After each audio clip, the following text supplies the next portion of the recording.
Hello, hello! My name is Callista, and welcome back to Dragon Age Origins. In the last episode, we finally made it to First Enchanter Irving's office. Let's see what he wants with us. Many have already gone to Ostagar. Wynne, Aldred, and most of the senior mages. We've committed enough of our own to this war effort. Your own? Since when have you felt such kinship with the mages, Gregor? Or are you afraid to let the mages out from under Chantry's supervision, where they can actually use their Maker-given powers? How dare you suggest? Gentlemen, please. Irving, someone is here to see you. You sent for me? Hello, First Enchanter, what's going on? I do think that Evelyn would be a little bit distressed to see the First Enchanter and the Knight Commander arguing. First Enchanter? If it isn't our new sister in the circle. Come, child. This is... Yes, this is she. Well, Irving, you're obviously busy. We will discuss this later. Of course. Well, then, where was I? Oh, yes, this is Duncan of the Grey Wardens. Is this why you had me summoned? Pleased to meet you. A Grey Warden in the tower? What's he doing here? Well, we did pick up, just by talking to people, that there are mages being sent to the King's army because there may or may not be a blight, so, that does explain why he's here. Pleased to meet you. You've heard about the war brewing to the south, I expect. Duncan is recruiting mages to join the King's army at Ostagar. That's all you wanted to tell me? Why? Who are we fighting? I would like to defend Ferelden. Ooh. Well, we know who we're fighting. We're fighting Darkspawn. If there's a blight. I do think that Evelyn would like to defend Ferelden. She's not naturally predisposed towards hurting people, which I know might sound odd considering she's a primal specialist. It's not exactly like you can heal someone with a fireball, but I think Evelyn wants to be an example for mages. She wants normal people to look at her and say, that's what mages should be like. Her. And, defending Ferelden might, help improve that. I would like to defend Ferelden. With the Darkspawn invading, we need all the help we can get, especially from the Circle. That's all you wanted to tell me? What a Darkspawn? What do you mean? Darkspawn are a dwarven problem. Oh, I imagine that Evelyn would know what Darkspawn are. She may not know the ins and outs. She may not know specifics, but I imagine she would know the basics of what Darkspawn are. Again, just because the Circle has such an extensive library. And I don't think she'd think that Darkspawn are a dwarven problem, because sometimes the Darkspawn like to come to the surface, so they're everyone's problem. Which I guess just leaves me with number 3. What do you mean? The power you mages wield is an asset to any army. Your spells are very effective against large groups of mindless Darkspawn. I fear if we don't drive them back, we may see another blight. Duncan, you worry the poor girl with talk of blights and Darkspawn. This is a happy day for her. We live in troubled times, my friend. We should seize moments of levity, especially in troubled times. The harrowing is behind you. Your phylactery was sent to Denerim. You are officially a mage within the circle of Magi. Thank you, First Enchanter. My phylactery, my leash, you mean? That's it? After throwing me to the wolves? Evelyn would know what a phylactery is. Thank you, First Enchanter. I'm sorry, what is this phylactery? Blood is taken from all apprentices when they first come to the tower, and is preserved in special vials. So they can be hunted if they turn apostate. We have few choices. The gift of magic is looked upon with suspicion and fear. We must prove we are strong enough to handle our power responsibly. You have done this. I present you with your robes, your staff, and a ring bearing the Circle's insignia. Wear them proudly, for you have earned them. Thank you. I am glad to be a part of the Circle. That's all I get. What happens now? Yeah, I do think that Evelyn is happy to be a part of the Circle. She's very proud that she passed her harrowing. I am glad to be a part of the Circle. It goes without saying that you shall not discuss the harrowing with those who have not undergone the rite. Now then, take your time to rest, or study in the library. The day is yours. I like to imagine that when Irving says, "It goes without saying, you shall not discuss the harrowing," Evelyn's face just kind of goes, "Ooh," because she's already done that. She told Jowan precisely what the harrowing is. I will do that. Can I leave the tower? I'd prefer to talk now. Number 2 is pressing on Evelyn's mind a great deal. If you have either forgotten her backstory, or if you skipped ahead for that, Evelyn doesn't know what the tower looks like from the outside. She was asleep when she first arrived here, and it's become kind of a bit of an obsession for her. She just wants to know what her home looks like from the outside, and she told Irving this many, many years ago when she first became his apprentice, and he promised her, "Oh, of course you'll be able to go outside. Of course you will. You just need to pass this one test first." "Oh, okay, you've done it. Good job. But you can't go outside just yet. No. Now that you've passed that test, you need to pass this test, and then you'll be able to go outside," and so on and so forth. For like 10 years. I think I said she became Irving's apprentice when she was 8, and I think she's 18 now. So Evelyn, I mentioned this, Evelyn is very naive. It takes her a while before she realizes, I'm being used here, I'm being tricked. And I think 10 years is about enough time for her to be thinking, I wonder if Irving is actually gonna do this. And before she went to do the harrowing, Irving promised her, "I promise you on everything I hold dear, this is your final test. After this, you will be allowed to go outside." And when I say go outside, I don't mean go very far. Literally, all Evelyn wants to do is go across the lake and stand on the bank opposite the tower. That's it. She doesn't want to take a trip up to High Ever, or I don't know, go journey to another circle. No, she literally just wants to cross the lake. That is it. She does not have lofty goals. So, here's hoping that Irving keeps his promise. Can I leave the tower? Not yet. Remember, the tower's walls protect us as much as they protect others from us. I will return to my quarters. Would you be so kind as to escort Duncan back to his room, child? And just like that, the wind goes from Evelyn's sails.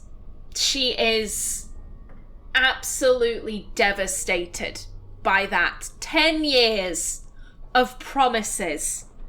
And each promise was just discarded and, not followed through on. And this one time, the last time, Evelyn thought he'll keep his promise.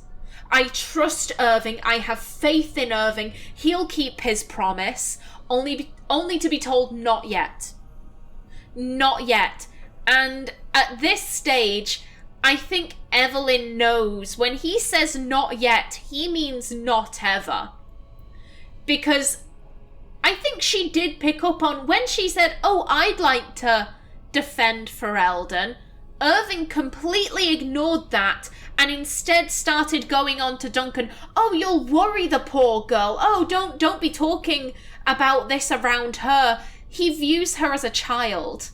He still sees her as that 8-year-old girl who needs protecting from the other students, and, you know, she needs to be kept close and safe, and I won't let her go. I'll never let her go. And I think Evelyn is very aware that Irving probably views her as like a surrogate daughter. He feels very paternal towards her, but here's the thing, Evelyn had a dad, and she was taken away from him, but that doesn't diminish the fact that he was a good dad while she had him. She doesn't need a replacement. And she is just deeply upset by this, and I don't think she hides her emotions well. It would be my pleasure. Does Duncan not know where his quarters are? If I must. She'd still be polite. It would be my pleasure. The guest quarters are on the east side of this floor, close to the library. Now, if you'll both excuse me, I have matters to discuss with Gregor. Right now, Evelyn is taking these very slow, measured breaths up through her nose, out through her mouth, that kind of...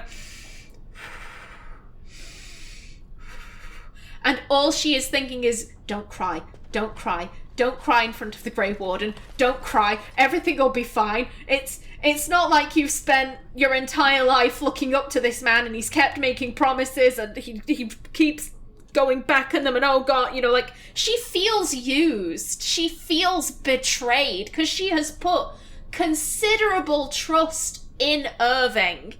And I think, because I imagine she would have told Jowan, oh, Irving promised me that I'll be, you know, taken across the bank, that he promised that he would take me across the bank to, across the lake to the bank to look at the circle.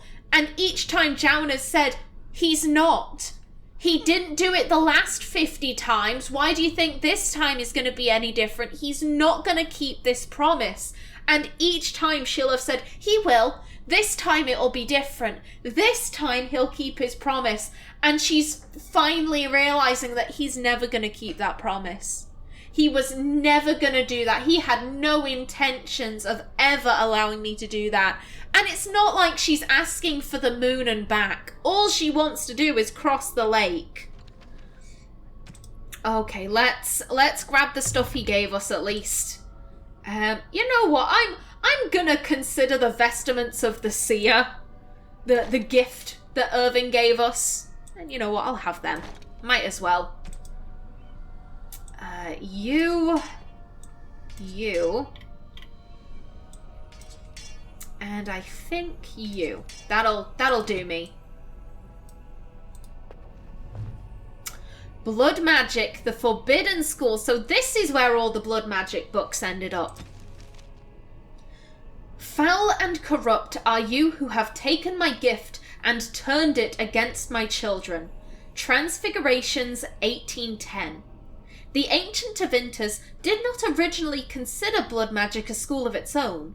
Rather, they saw it as a means to achieve greater power in any school of magic. The name, of course, refers to the fact that that magic of this type uses life, specifically in the form of blood instead of mana.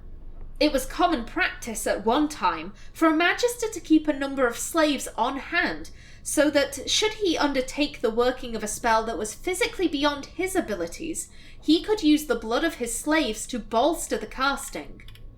Over time, however, the Imperium discovered types of spells that could only be worked by blood. Although Lyrium will allow a mage to send his conscious mind into the Fade, blood would allow him to find the sleeping minds of others, view their dreams, and even influence or dominate their thoughts.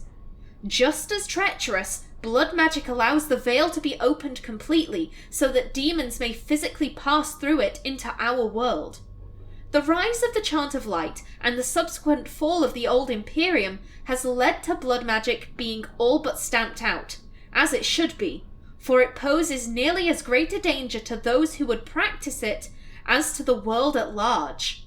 From The Four Schools, a treatise by First Enchanter Josephus. And Duncan, we have already read this. Knight Commander Gregor, your magic is a gift, but it's also a curse. The Circle of Magi has trained you, and we Templars of the Chantry stand vigil to ensure that training is adequate. Grim and taciturn, Gregor has been Knight Commander of the Templar forces stationed at the Circle Tower for so many years that hardly anyone except the First Enchanter recalls that he is not simply part of the tower itself. First Enchanter Irving, if you want to survive, you must learn the rules and realize that sometimes sacrifices are necessary.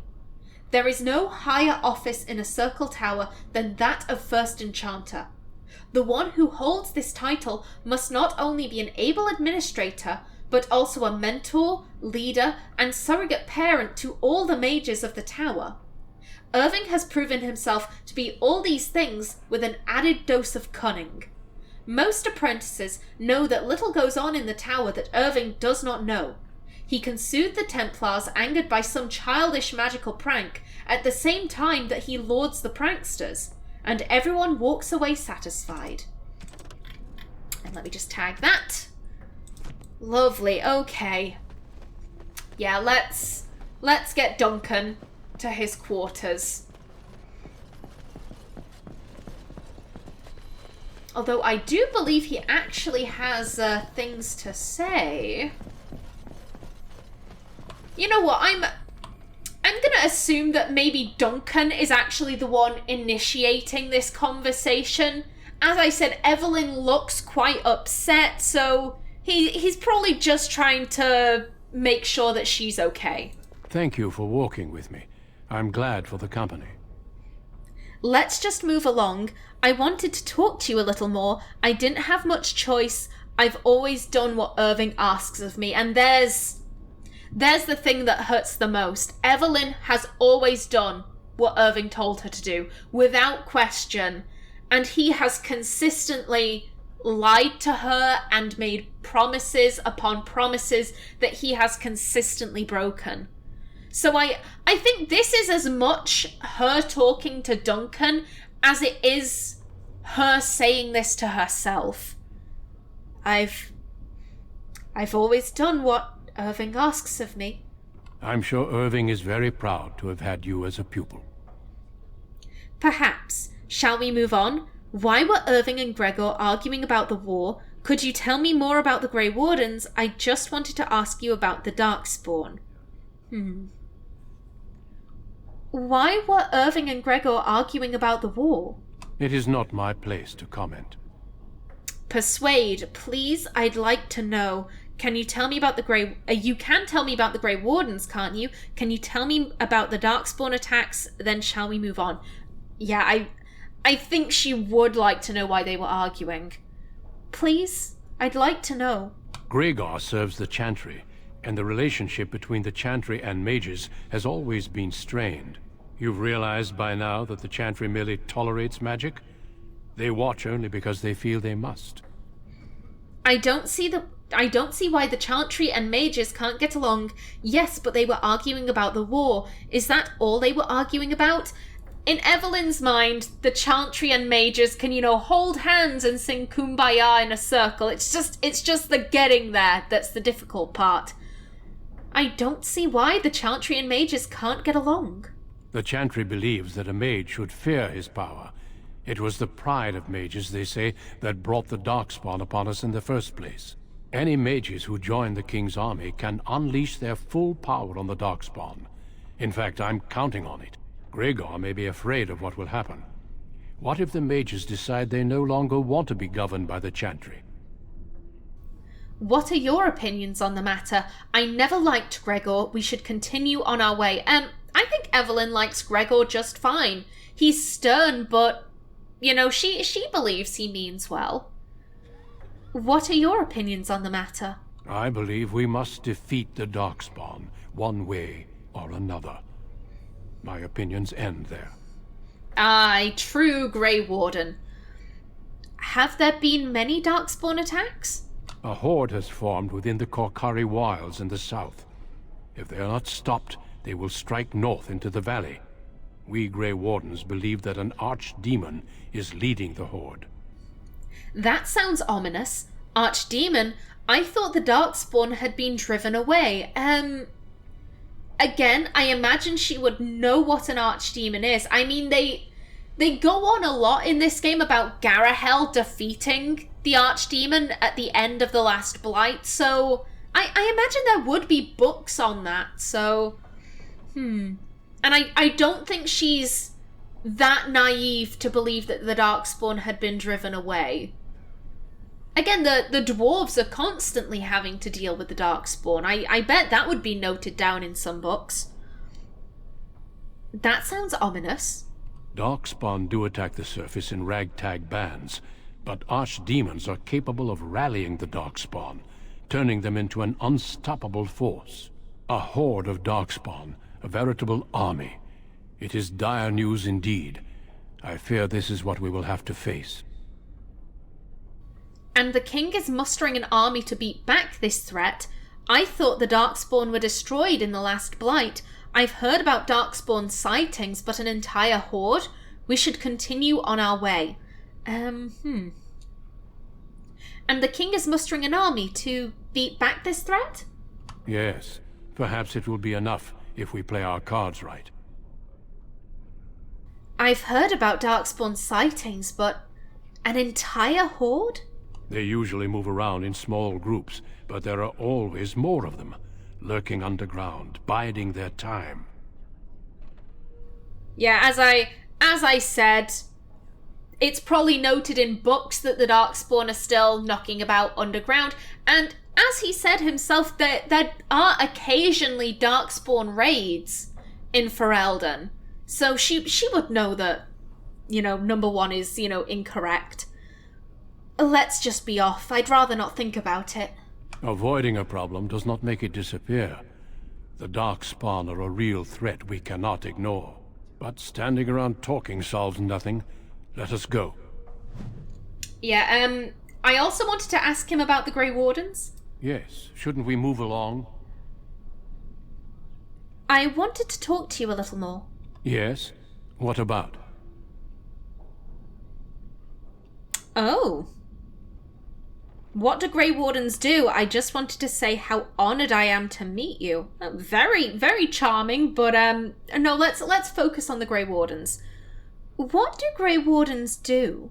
Our duty is to battle Darkspawn wherever they appear. We are elves, humans, and dwarves united by this common purpose.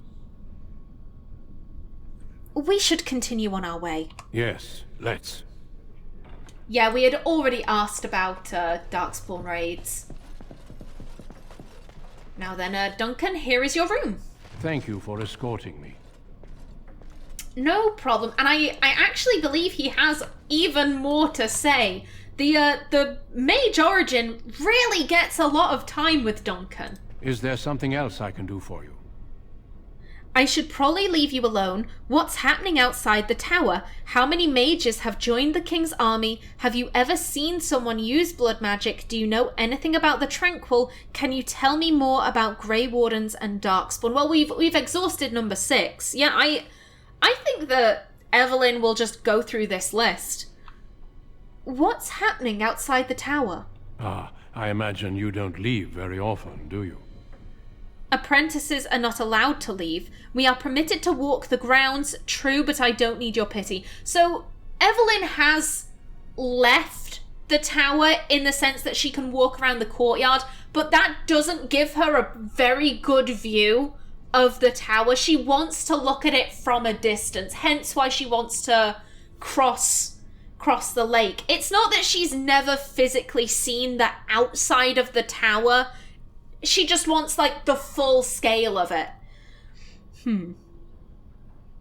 apprentices are not allowed to leave. I am not a good source of news, I fear.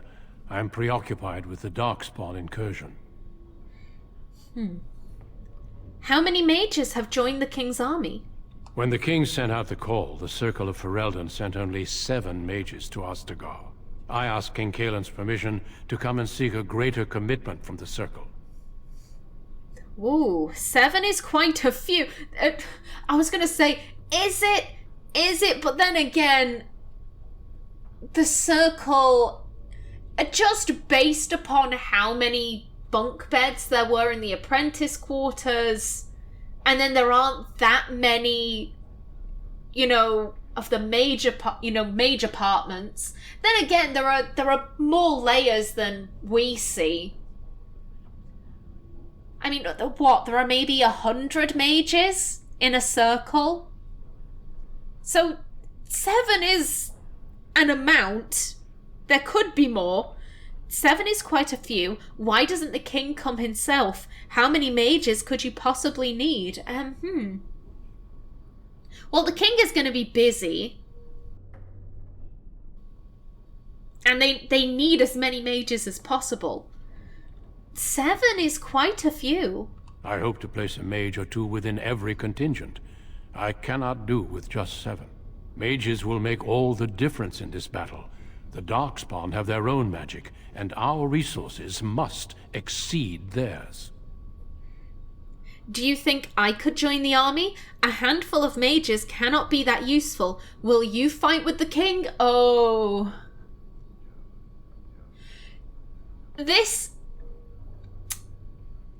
I'm gonna go with the number 1. This is Evelyn kind of taking matters into her own hands. You're gonna keep breaking your promises, and you're gonna not let me leave? Alright then, I'ma join the army. How'd you like that then, Irving? How'd you feel about that? Because I think she gets the feeling that Duncan is a man that doesn't, he won't take no for an answer. He is clearly determined to leave the circle with a bunch of mages. So she's like, right, I'm gonna make sure I'm one of those mages. It's her stamping her foot a little bit and saying, I'm not happy. I can't believe this has happened to me, so I'm gonna be kind of childish and join the army because you won't let me leave. But, if you want something done right, you've got to do it yourself sometimes. If Irving is going to keep putting up barricades between her and the outside world, then sometimes you need to do something drastic. Do you think I could join the army? I don't know. Do you? Yes, I think I could help. No, I would prefer to stay in the tower. I doubt I would be allowed to go. She's confident in her ability. She does want to help defend Ferelden.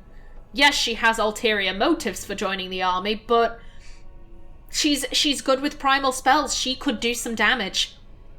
Yes, I think I could help. Then perhaps I shall speak to Irving about this later. Darkspawn are a greater threat than blood mages, even abominations. It takes decades for the world to recover from a blight. I wish the Chantry could see that. We must stop at nothing to defeat the Darkspawn. Listen to me. An old man's rantings can't be very interesting. It was actually quite interesting, but I should go. I learned much from what you said. As an apprentice, old men talking have defined my life. It was rather dull, and I think I'll leave now. No. It's between 2 and 3.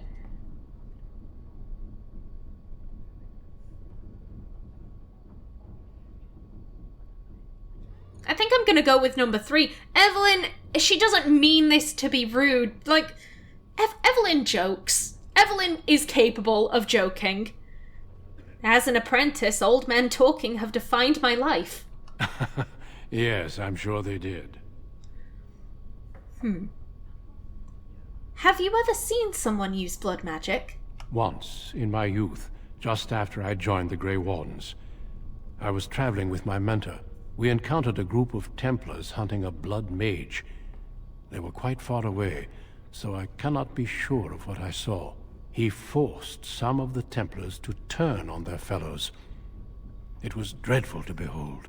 He would have escaped had he not overlooked one Templar who snuck up behind him and cleaved his head in two. I wish I had that power. No! Blood magic is evil. I'm sure he was just trying to survive. Oh. Not number one. Absolutely not number one. It's... Oh god, it's between 2 and 3. Because on one hand, Evelyn does believe blood magic is evil.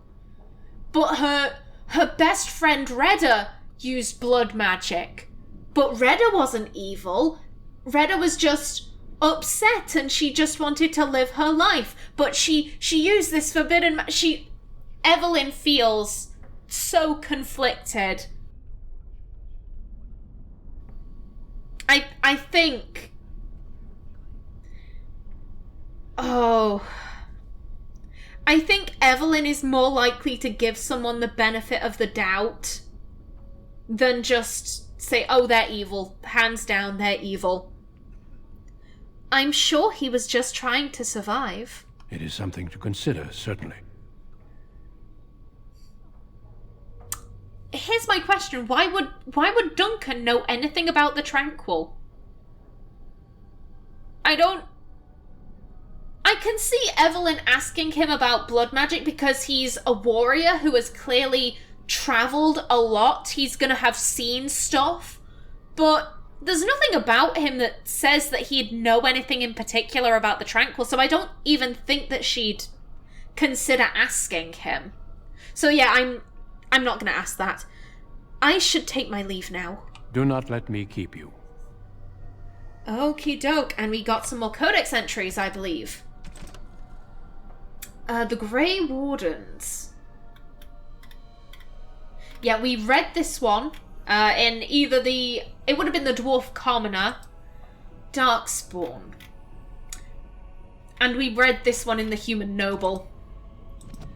Okie doke, so I am just about... Oh, there we go. We can see him in the background. God damn it, Jowan. I am out of time for this episode. In the next, we'll go see what Jowan wants. But until then, please remember to like if you enjoyed, leave a comment below. And if you wanted to subscribe, it would be very much appreciated. I've been Kallista. Thanks for watching, and see you in the next episode.